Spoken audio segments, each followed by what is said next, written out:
I'm worried for a Nathan here. Okay, Moskov. It's Moskov. Moskov to open up the map. Ooh. Yeah, it's a macro battle for FCAP, honestly. Yeah, they're going for cross-map plays and then try to fight inside the box. Yeah. Make sure that Super Marco comes in late and then maybe clean up from there.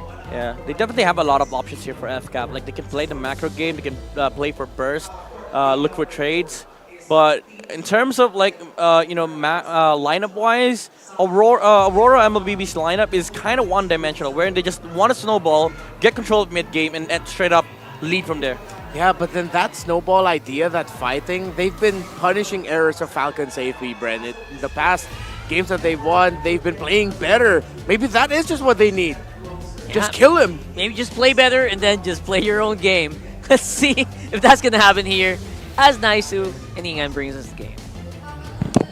You know, Rockhard, that's the advice I play with. A lot of times when I'm losing on a lose streak, I just say, you know what? I got to play better. Welcome to hey, that's Mobile what's going to happen here. Legends. FCAP wants to even out the series. The current world champions now sitting at 1-2 against Aurora here. Ingan, what do you think of the lineups here this time around? Is this the adjustment that Falcons AP Bren needs to get and even out the series? Yeah, I do agree with the panel. In terms of what they can do, it's not one-dimensional, especially if Kyle TZ manages to snowball early game. They're going to have a lot of options to deal with Aurora's lineup. Fight in the box whenever there are neutral objectives. Go for the macro. If Super Marco decides that he doesn't want to join the fight yet, go in. But okay, Ogwen, very aggressive start once again from the Trove Ogwen.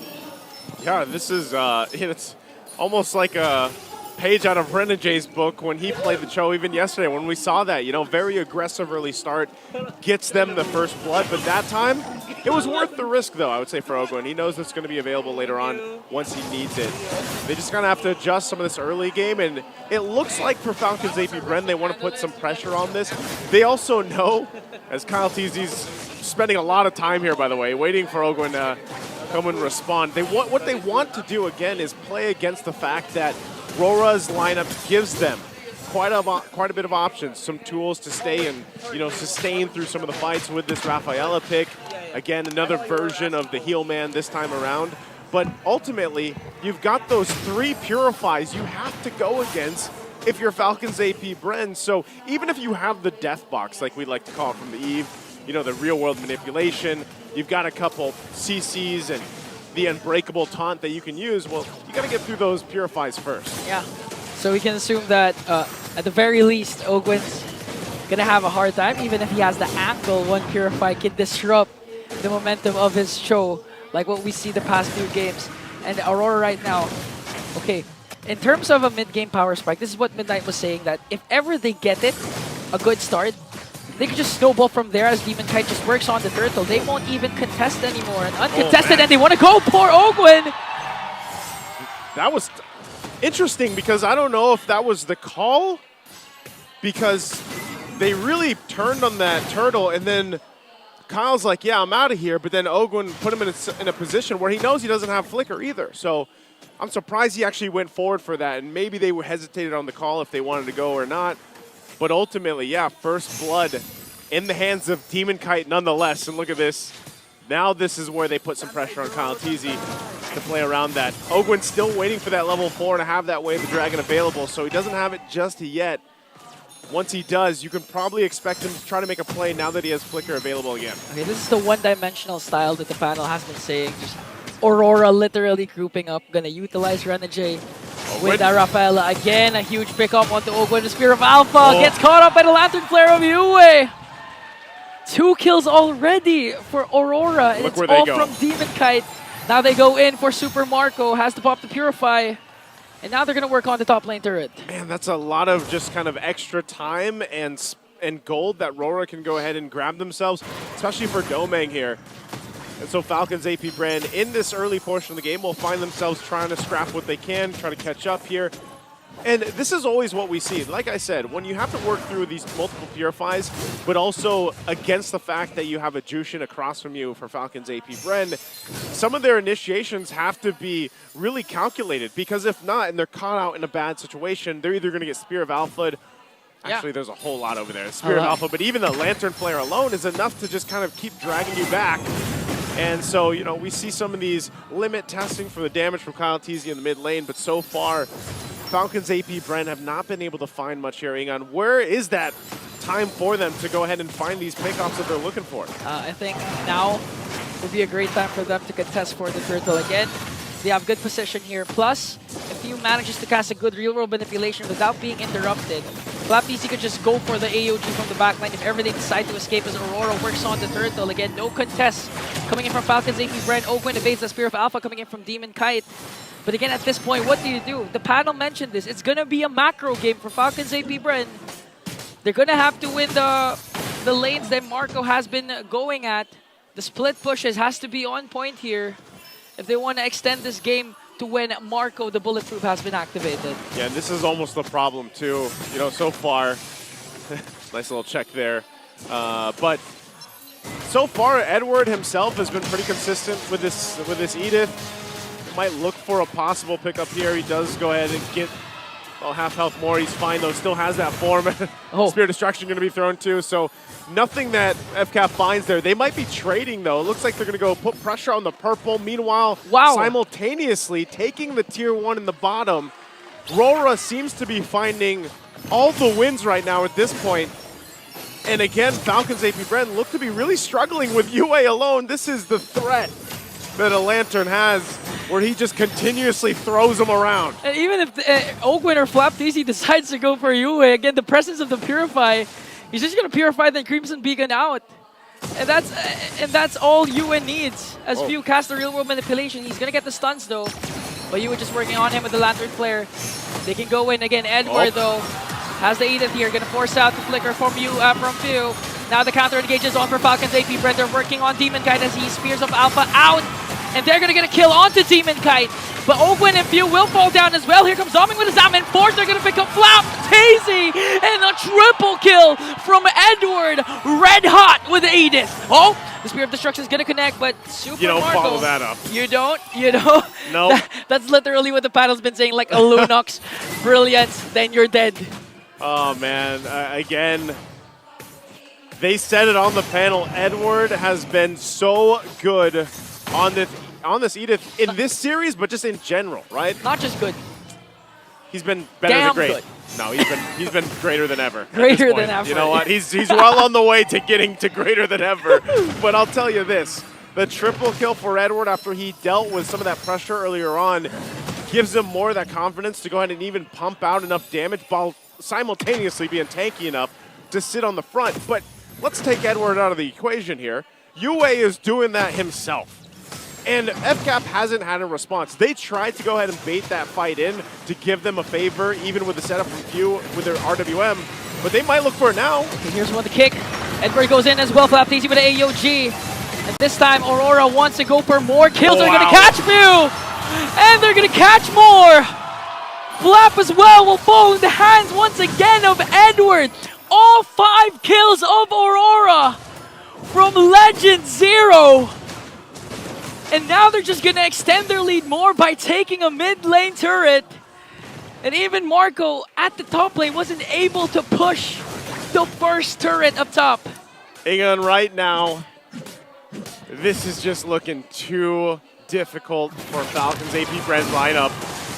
They can't even walk into a bush without possibly dying. Like, that's where it's at right now. RORA has done something from after what happened in Game 1. And they've just showed a new hue of this lineup here from RORA, as they've continuously done throughout the regular season to where they now are in the playoffs. And for our current world champions, they're really looking for something with this to work. What kind of pickoff do they need? What kind of itemization do they need? Because, hey, none of them right now are in shape to really fight. This might be a moment where they can try to turn things around, but look at the fight for the purple buff alone. Kyle TZ still gonna get his purple buff. Real world manipulation coming in from Pew plus the AOG. This might be Falcons AP Bren's opening. Edward with the Primal Wrath still alive. FlapTC's gonna fall down in the hands of Doming as they want to go for more. Still no casualties for Aurora. Kyle TZ was able to get this purple, but again, at what cost? FlapTC. Edward 5-0-2 right now. This is what we're talking about. That triple kill just minutes ago really helped scale into this where he is now. And even so, when you commit so much and you throw so much at Edward, if you're FCAP and he doesn't die, he just pops the Primal Wrath. Next thing you know, he's back. It's kind of demoralizing, you know, if you're Falcons AP Bren. And so this Lord is up. And they might go ahead and try to get in position for this, try to get some information.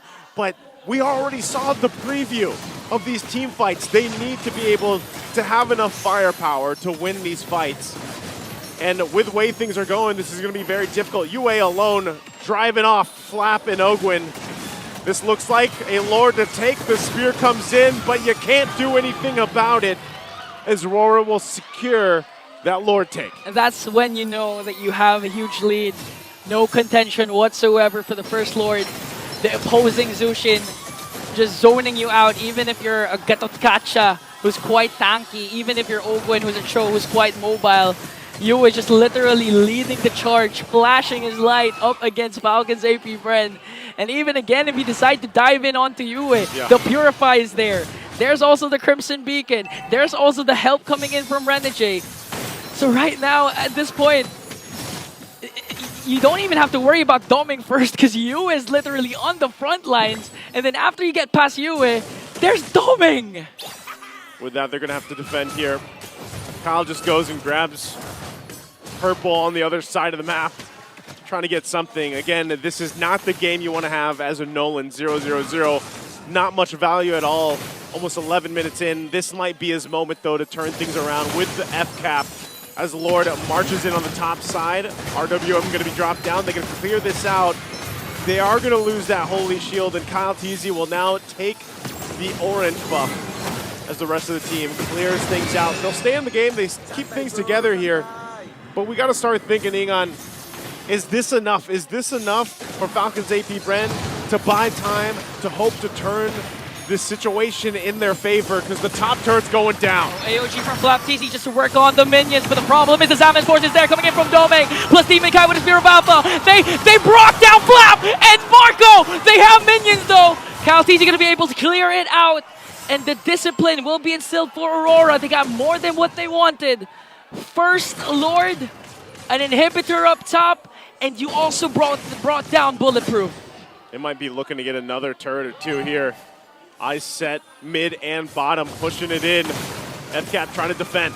Man, they're not even bothered by Kyle Teasy's fracture because at this point, they're quite tanky enough, and Falcons AP Bren also lacks the damage as Aurora clears out all the turrets of the reigning defending champs of the world. So they go in, take the discipline route. Aurora staying true to the fundamentals here, not taking chances even with the lead that they have, because they can rinse and repeat. Honestly, at this point, rinse and repeat, do the same thing. And for FCAP, looking at the items, they are not where they need to be. Looking at all the lanes here, quite the deficit, even for Super Marco, who we say bulletproof. He's had a hell of a game trying to farm up, trying to just find some space to work with.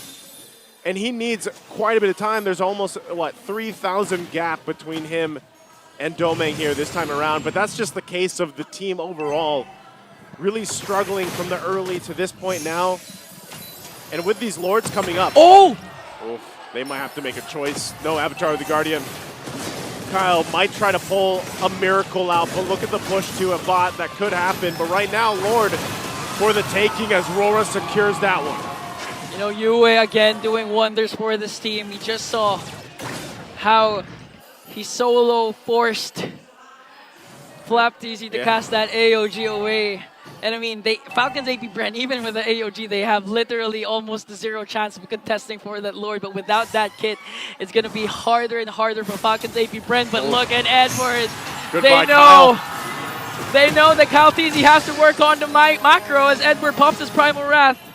Gonna try and delay Kyle Teasy for the defense here. Super Marco a while ago just casted the Spear of Destruction. It's gonna be a 5-1 force. Kyle Teasy has now recalled. Doming works on Open with a Zaman Force. Real manipulation coming in from View. AOG going to be casted right in the middle, but going to be catched up by Demon Kite. Flaptz is going to fall down. Now they're working on Open, forcing out his flicker. The Lord is still there. They can work on the Crystal. But still, Falcons AP Bren going to clear out everything. Now they're going to catch once again Open.